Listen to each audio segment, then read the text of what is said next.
मी गेल्या 3-4 दिवसापासून बँकॉक शहरामध्ये फिरतोय आणि प्रत्येक रोड आणि प्रत्येक गल्ली फुटपाथ सगळीकडे बघतोय.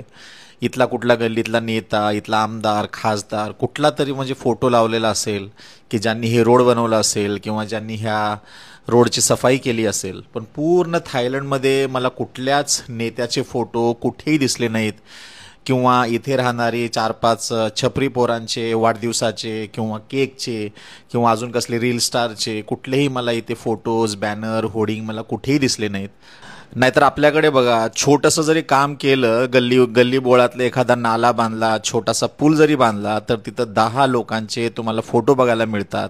हारं तुरं, त्याच्यानंतर उद्घाटन झालेल्या पाट्या आणि परत त्यांना विश करण्यासाठी अजून 10-15 लोकांचे मोठमोठे पोस्टर. हे आपल्या भारतामध्ये सगळीकडे अगदी कॉमन आहे. पण आपल्या देशातल्या बऱ्याच लोकांना मूलभूत गरजा काय आहे, सिव्हिक सेन्स काय आहे, देशाची प्रगती कशी होते ह्याच्यापेक्षा आपल्या आपल्या नेत्याच्या पायाशी लोळण घालत त्यांनाच आपले आईबाप समजून त्यांचेच बूट चाटत आयुष्य काढायची अगदी खूप म्हणजे खूप जबरदस्त त्यांना सवय आहे. आणि ही सवय मला वाटते येणाऱ्या 500 वर्षामध्ये तर काही जाणारी नाहीये.